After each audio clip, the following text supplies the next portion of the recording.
Hello there, everybody, and welcome back to Circling Seattle Sports on Converge. Once again, I am here by myself today. Belle Garcia is out of office today. Her and her partner are out on vacation this week. They will be back. Well, Belle will be back next week, so don't worry about that. You can get used to the sort of one-person setup once again for just the 1 week only. We have a good amount of things to go over, so Belle's missing some pretty important news here. Some critical stuff that we were going to look at last week that some stuff we'll have to look at next week. So with that being said, we'll jump right into our Seattle Seahawks news here, who continue their offseason. But as we mentioned, the NFL Combine was last week, the last few days, really, even stretching from the 3rd through the 6th.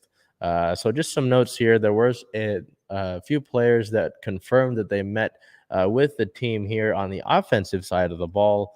You see some local names there. Max Borghi and Abraham Lucas from Washington State, Kate Otten from Washington. Some interesting names there. If you look at some key spots that Seattle will more than likely look at, offensive line, running back, Isaiah Spiller is a downhill back that would certainly fit Seattle's system. But obviously, whenever draft time comes around, the rumors about certain players getting picked by certain teams always comes into the mix.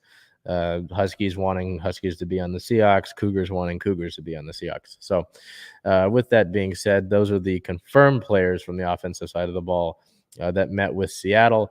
Also, other combine notes from the day. Pete Carroll said that the Seahawks do intend to sign Pro Bowl free safety Quandre Diggs, cornerback DJ Reed, and cornerback Sidney Jones, in addition to left tackle Dwayne Brown. Intends to is obviously a lot different than absolute certainty. So whether the money is right, whether those players want to be back is a whole nother thing. Even if Dwayne Brown wants to play another year is another thing. And I'm assuming he will, considering that he may be getting up there in age, but last season, the seasons, while he's been in Seattle, despite his age, he's had good years. So I imagine that Dwayne Brown will be back. It's just how the money will work. And hoping that general manager John Schneider, Pete Carroll, they can spend this money correctly and efficiently without having to overpay necessarily in places that you don't need to overpay. And then the final piece of information in terms of team-related notes is that the team, John Schneider and Pete Carroll, were both asked about it while at the Combine about the idea of trading Russell Wilson, and that the Washington Commanders had sent in a significant trade package. They said, whenever teams call about the quarterback, we pick up. But the first thing that we say is the quarterback is not for trade. We are not trading the quarterback. I've said this ever since we've run the show here on Converge, ever since it's been around, every time the rumor comes out. Russell Wilson is not going anywhere. And I will look at you, since I've got the solo monitor here today, the solo camera. Russell Wilson's not going anywhere. I highly doubt that's ever going to happen unless he comes out and he looks at the camera like I'm doing right now and says, I want to trade out of Seattle. And so, again, I consider that a non-story until we get some actual concrete evidence about that. And when it's rumors and he said, she said, and some guy like Jordan Schultz getting on his platform and saying, oh, this and that, it's a non-story to me. It's a non-story until we get anything actually concrete about it. So in continuing, in league-related news, on March 3rd, the NFL announced that it will be eliminating COVID testing for the 2022 season. In a memo sent to the league and all teams, the league declared an end to COVID testing for the 2022 season. So that, could play a big role, obviously, in the state of Washington here. I believe that the mask mandate is being lifted for all major outdoor events on March 12th. I could be wrong about that, but I know that we're getting some mask changes in the state here. And obviously, some things are going to be changing on the NFL level as well in that regard. So looking ahead for the league itself, the NFL, March 8th, which is tomorrow, is the deadline to franchise or transition tag. I know that a few teams have already used that franchise tag. And there was news that the Seahawks may put the franchise tag on Quandre Diggs. I don't have a confirmation about that, and I'm not 100% sure about that. I doubt that even used a franchise tag, really.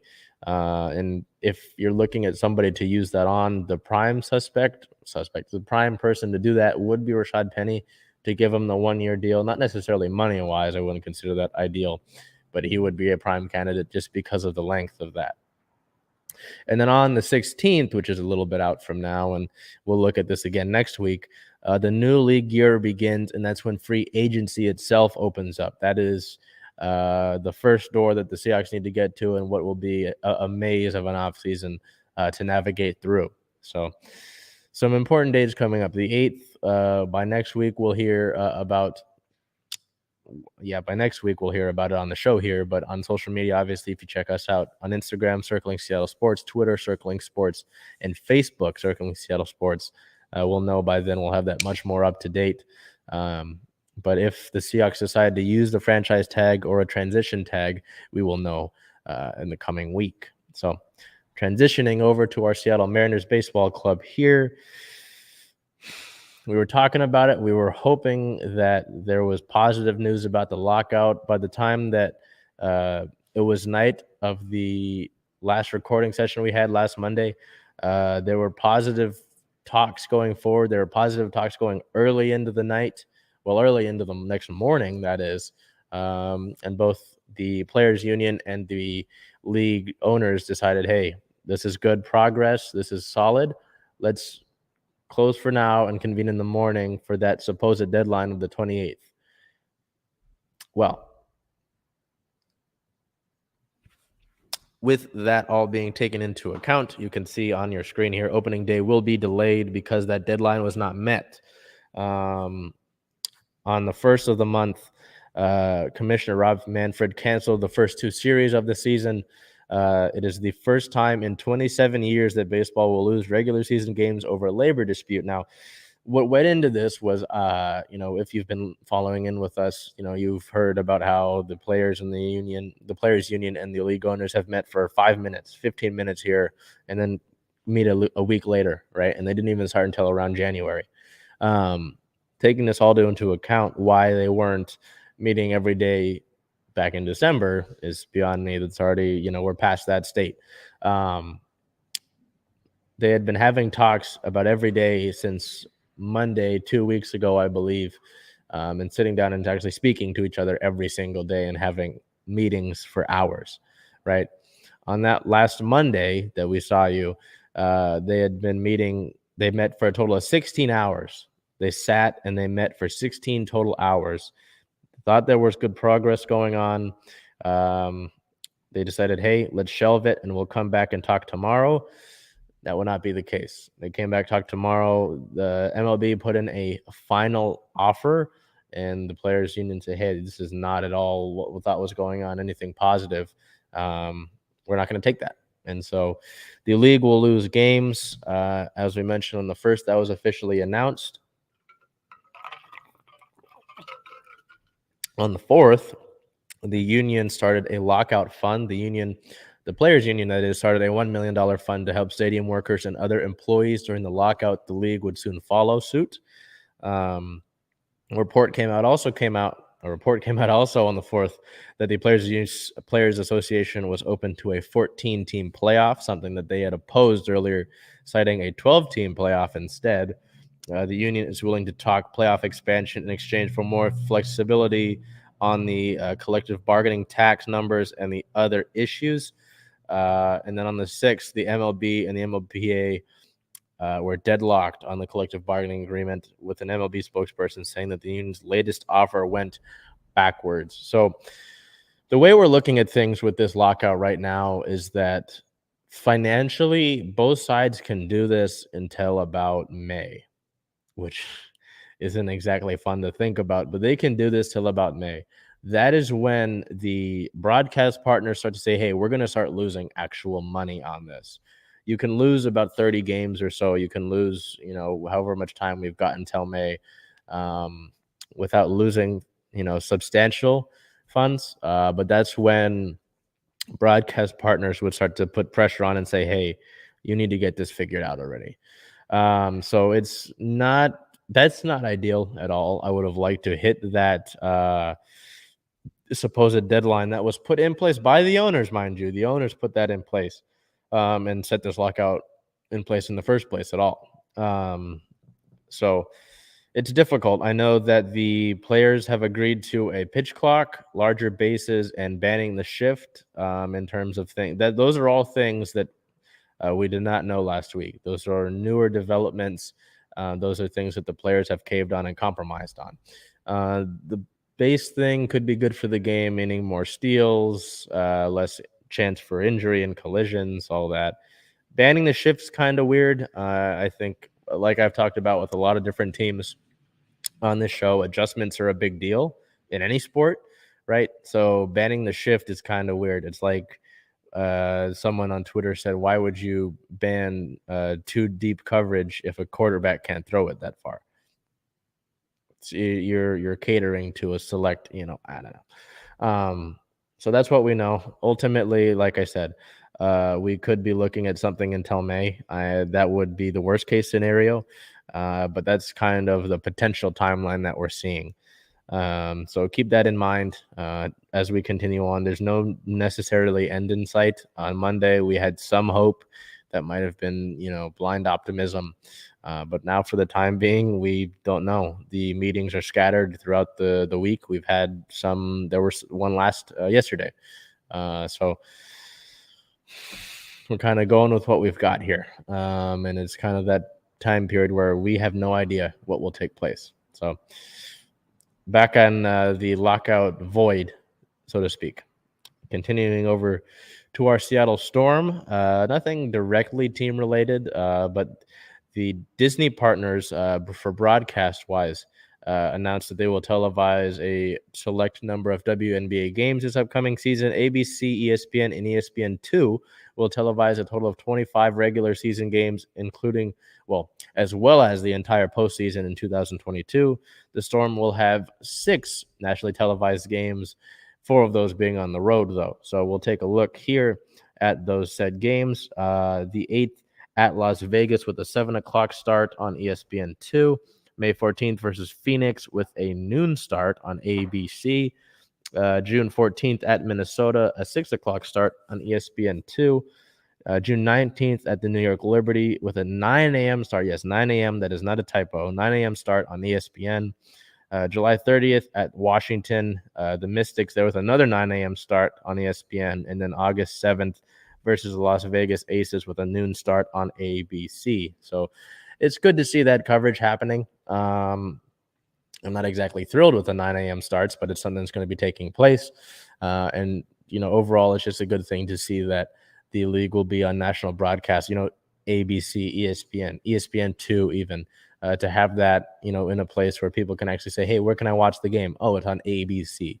Much easier to find than, it's on some streaming service that I have to pay for. I know that's been a frustration. I had somebody come in on the OL Reign preseason games. They wanted to know where they could stream it and had their frustration with all the streaming services. I totally get that. And then the other part of league notes, this is very important because it stems outside of just the sports world. It's involved directly with what's taking place on our planet right now. Brittany Griner was arrested in Russia. The Star Mercury Center was arrested for drug smuggling at a Russian airport in Moscow for vape cartridges. She was detained back in February. We learned about this past weekend, so she's been detained for a few weeks now, and we had no idea about it. Detained at that Moscow airport for drug charges in Russia for vape cartridges. And at this time being, that's all we've got. Her partner has not been able to release any news. It's just said we were going to keep this private at this time being. And so it's a difficult situation.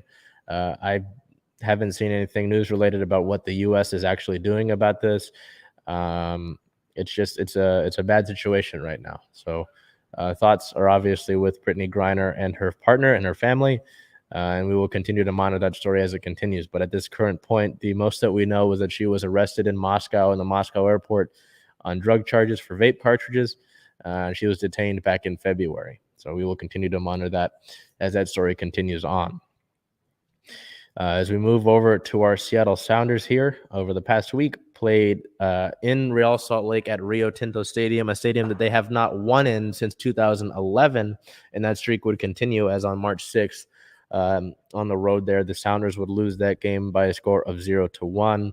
So no player of the game there. That was a very interesting game because as we hit the 43-minute mark in that match, the game had to be delayed due to inclement weather. There was a thunderstorm in the area. The game got pushed. The game started at 3 o'clock Pacific time, and we were looking at potentially restarting at 5 o'clock Pacific time. Lightning strike pushes you back another 30 minutes. Thought we were going to start at 5:30. Another lightning strike pushes it back to 6 o'clock. So that was an odd game. Seattle would have to come back once that game restarted, play the 2 minutes, just end at the 43 minutes, 45 minutes is where the half ends. Play the 2 minutes and then go back in the locker room for halftime. So yes, that happened. This bizarre break right after halftime into the second half. Real Salt Lake would get a quick goal off of some sloppy defense, and Seattle would never be able to really muster much of a dangerous chance and obviously not be able to equalize. So Seattle has not won on the road in Real Salt Lake since 2011. That is a streak that I'm sure the team would like to end. Looking into injury news, 4 players missed the March 6th match in Real Salt Lake: Josh Atencio, Jimmy Madranda, Raul Ruiz-Diaz, and Andrew Thomas. And I just got word just a few minutes before we started recording that both Raul Ruiz-Diaz and Will Bruin will not be available for the Tuesday game against Club Leon that we will look at and looking ahead here in just a second. So obviously some concern there. Raul, one of the best forwards in all of Major League Soccer, and obviously a critical part of this offensive unit for the Sounders, and not having him again for potentially an extended period of time is dangerous and concerning, I would say, just because of the way that Seattle has looked and not being able to win games. Whatever is going on with the Seattle Sounders not being able to win games when you've got all that talent, when you've got the coaching staff that you do, it's a concern. So we will continue to look at that and see if Raul is getting back. I know that the initial report after the Nashville game was that Raul was supposed to be able to go. There was hope that he would be able to go by that March 8th match against Club Leon in that rematch of the 2021 CONCACAF Champions League final, but that's not going to happen. So the Sounders sit at a 0-win, 0-draw, 2-loss record, which is tied for last in the league. It's 2 games into the season, yes, but it's still disappointing start to the year.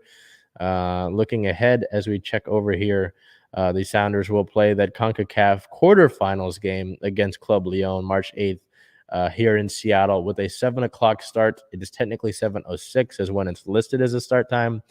That is at Lumen Field. I know the tickets are available, I believe, so go and check that out if you're interested in attending a home match on that game. It's a big game. Because Brian Schmetzer, head coach Brian Schmetzer, has always said this club is looking to win every game that it plays in. And then the other game of the week for the Sounders is March 12th versus the LA Galaxy with a 12:30 o'clock start time. That is also an important game because, one, it's LA and there's a little bit of a rivalry there, but also you're looking to get your first win in MLS play. So looking over to our Seattle Kraken here, who had an interesting past week, not only for the teams that they played over the past week in their 3 games, but also due to some headlines that were made by general manager Ron Francis with the trade deadline circling around. So looking over here to the past week of games, March 2nd at home versus the Nashville Predators, Seattle was able to get a big win there on 3/2 day. Winning that game 4-3. Player of the game would be forward Colin Blackwell with 1 goal, 1 assist, 2 points, a 1+-, and 3 shots on goal. March 5th at the Washington Capitals in a rematch of Seattle's 2-5 win, 5-2 win back in, that was December, losing that game by a score of 2-5. Player of the game would be once again forward Colin Blackwell with 1 goal, 1 point, 1 shot on goal, and 2 hits. March 6th at the Carolina Hurricanes, playing arguably the best team in the league, losing that game 2-3. Played the game forward Kelly Yarncroke with a goal, an assist, 2 points, a 1+-, 3 shots on goal, 1 hit, and 1 block. So a tough past week for Seattle, but you played some of the better teams in the league over that stretch there. Nashville, the team you beat for the first win in franchise history, doing that on what is now known in the city of Seattle as Kraken Day, March 2nd. For the 32 reference there, the 32nd franchise, all the way that plays in. Seattle sending their fans home happy. with a big win against Nashville there, with Colin Blackwell getting the winning goal in the third period, going on the road for a 5-game road trip, playing those first 2 games of it in Washington against the Capitals team that's been near the top of the standings since the season began, and then playing Carolina, who, for the most part of the year has been the best team in the league, and to battle them and lose with that final goal in the third period, I wouldn't be mad at it overall, considering where this team is. And especially because as we look over to injury news, both forwards Jaden Schwartz and Jared McCann were activated off of IR. Forward Austin Czarnik was placed on waivers in response to this move. And also another responding move was that Cole Lind was sent back to Charlotte. Czarnik would be picked up off of waivers from the New York Islanders, the team that put him on waivers back in the first place. So good to get Schwartz and McCann back. McCann was worried that he would be out for some extended period of time like Schwartz was. That wouldn't be the case. It would only be out a week or so. And Schwartz, to get him back, he made an impact in that Washington game and should help this team get more goals and generate more offense as we continue forward. So looking into team news here, we've got some bits and pieces. We look over at the Ron Francis press conference that took place on March 1st. The team will be aggressive in free agency is a direct quote. The team is open for business at the trade deadline, and they have to listen to everything. Has said that has not had any conversations with number 2 overall pick Matty Beniers yet about joining the team this season, but that agents will generally want their player to join the NHL in order to burn a year off of the ELC. The ELC is effectively the same thing compared to baseball with service time. And then the final thing was looking at a new contract for Jared McCann. So I believe that if we look at this team, right, you're an expansion team. Some people around the league and your fan base were not exactly happy with how the expansion draft went. You might want to move on from some players, right? With that being said, there is a core that I look at as untouchable. You've got Jared McCann. You have to lock up for a decent amount of time. That's a good point. Jaden Schwartz, those 2 guys who were activated off of IR, I would consider untouchable. Yanni Gord is someone I would want around on my team as a successful piece. Morgan Geeky's young, and I wouldn't move that talent because he continues to show his promise and a ceiling that continues to rise. I would keep Philip Grubauer just because, one, you've got him signed to a 6-year deal, and that would be a cap issue, right? But also because when he's been able to settle down and get good defensive play in front of him, he's been exactly what you've expected of him. I really can't look at many of the defensemen and say that they look untouchable. I mean, maybe Adam Larson. I would try to get Hayden Flurry some more playing time, but also that name in particular in Hayden Flurry ties into what we have in team news on March 3rd. A report came out about Kraken trade rumors and the trade deadline. Mark Giordano is reportedly as good as gone to a contender. Giordano reportedly has a list of 10 teams that he is willing to be traded to, but he is confident that Seattle will trade him to a contender anyway, and that a contender would be trading for him regardless. So he's reportedly as good as gone, and that some players are quote-unquote not happy with their situations. Now, I talk about Flurry in that instance because Hayden Flurry has been someone that's been vocal about not being happy about hitting a healthy scratch, not getting enough time on the ice, and so on and so forth. And I understand that. He's a young defenseman that I would like to personally see get a lot more playing time. And I think it would certainly make sense if Giordano was traded. He's got the 1 year on his contract. He's not going to be on the team next year, more than likely. He just hit 1,000 games, which is pretty cool. But just considering the fact that it doesn't seem like with as many rumors as we've gotten that Giordano wants to continue to be on this franchise going forward, it makes sense. A team that needs a veteran defenseman heading into the Stanley Cup playoffs, why not get some value out of him, right? Instead of letting him hit free agency and then letting him go anywhere and not getting anything back. So I would expect that to take place before we hit the NHL trade deadline. The NHL trade deadline, as we look here, NHL trade deadline is on the 21st of the month. So that's coming up. That'll come into play. And more than likely, as we near that date, we'll hear more and more rumors about it. And we may even get a deal sooner rather than later. So The Kraken record sits at 17 wins, 36 losses, 5 overtime losses, resulting in 39 points. The division standing is 8th in the Pacific Division, and again, that will probably not change for this season. Looking ahead, Seattle will play March 8th at the Toronto Maple Leafs at 4:30, March 10th at the Ottawa Senators at 4 o'clock, and March 12th at the Montreal Canadiens at 4 o'clock. So continuing that road trip and all of those games being in Canada. Looking over to our Neville Reign here, playing in a preseason match, which, again, as I mentioned, was not streamed. Just a little round robin sort of tournament here in Portland against a few teams just for preseason purposes. On the 5th, the Reign traveled down to Portland to play the Thorns, drawing that game 0-0.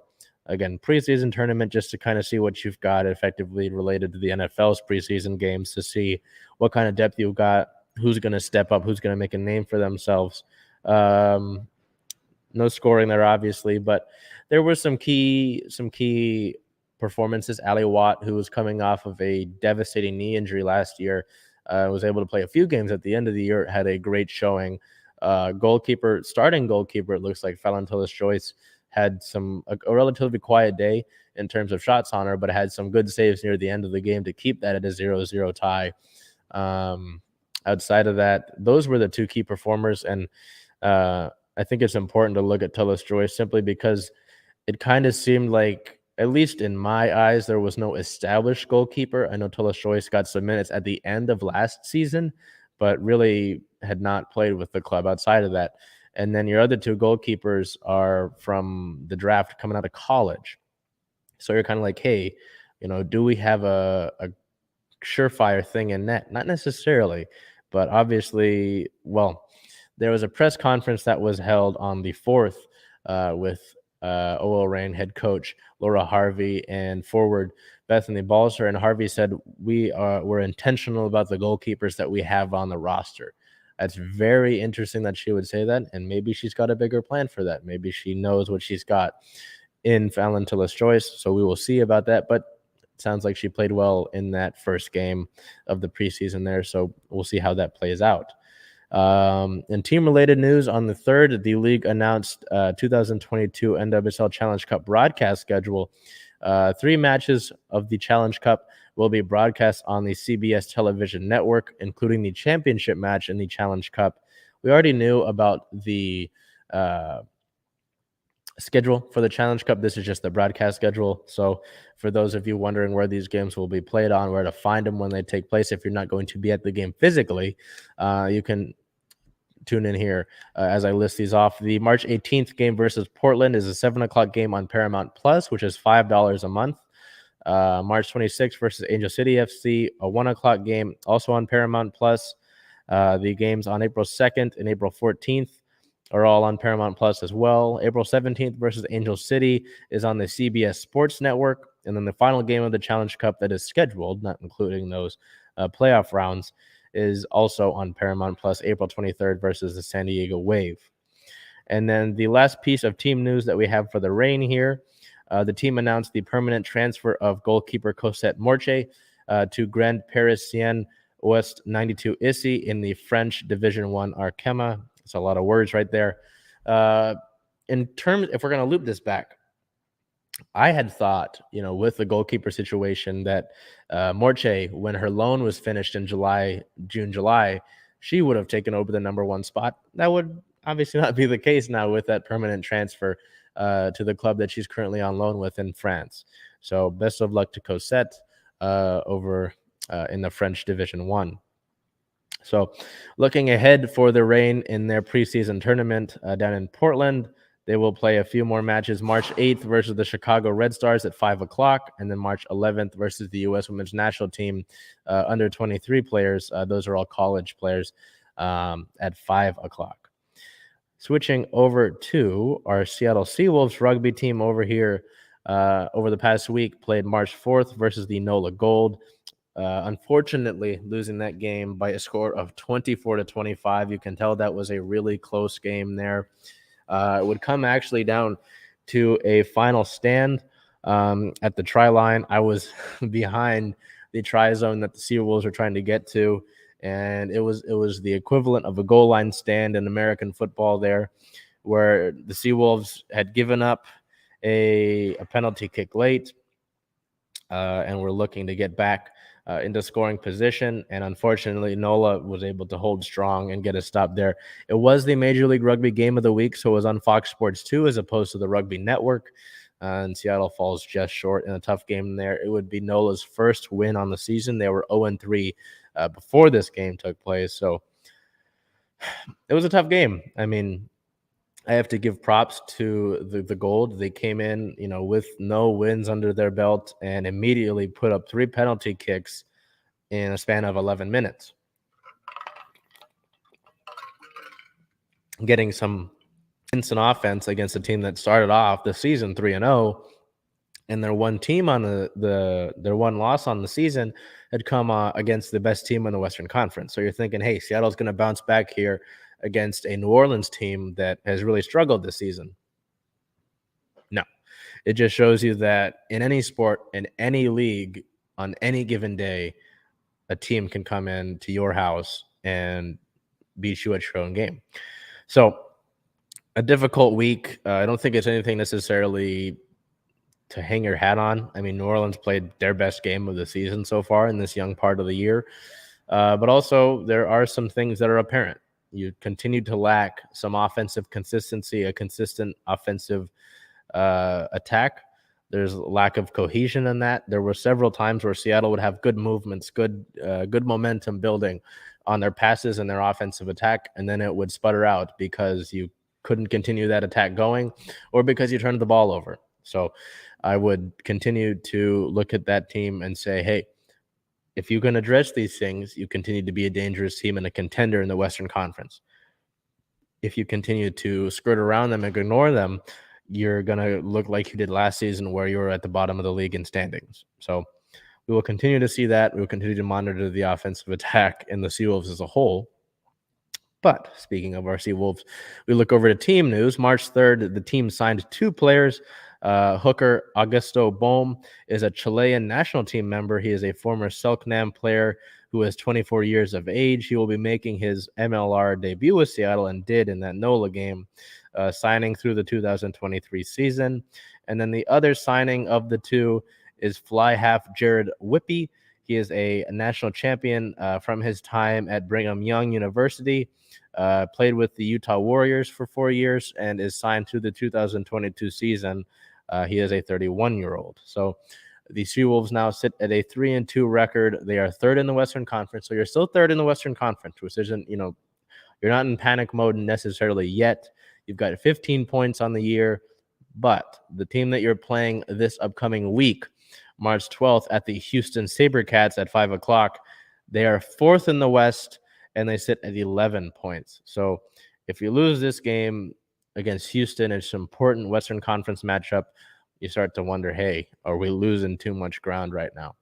So, boy, it wasn't the best weekend necessarily win-wise for our Seattle teams here. You look at the Sounders losing their game against Real Salt Lake, the Kraken losing 2 of 3, the Reign draw, which isn't the worst thing in the world, but it's not a win either. The Seawolves lose their game against NOLA, and then we continue our lockout in MLB. So tough skating here, but it's 1 week out of the year. It's another week out of the 52 that we get in the calendar year. With that being said, some important stuff coming up for you next week. We'll hear about franchise tags, transition tags potentially. Seattle has a quarterfinal matchup, like one of that quarterfinal matchup against Club Leon, and another chance against the LA Galaxy to get a win in the MLS. The Kraken have some big games against teams in Canada and get 2 of their best players back off of injured reserve. The Reign continue their preseason down in Portland, and then the Seawolves have a big tilt against Houston in a Western Conference matchup. With that being said, we'll get Belle Garcia back for you next week. We'll be to the right of me, as she always is. That will be, what is that going to be, on the 14th of the month, I'm going to say? Yes, I would be right about that. I can do math. With that being said, thank your directors as always. I know Saul, every week, man. It's every week. The guy that continues to make everything look pretty around here, get the lights set up, the camera set up, the microphone here. And we're back to we had to come back to our one-person setup, for the week. So with that being said, thank you, directors. Take care of yourself. If it's going to rain again, stay dry. We will see you next week. Take care of yourself.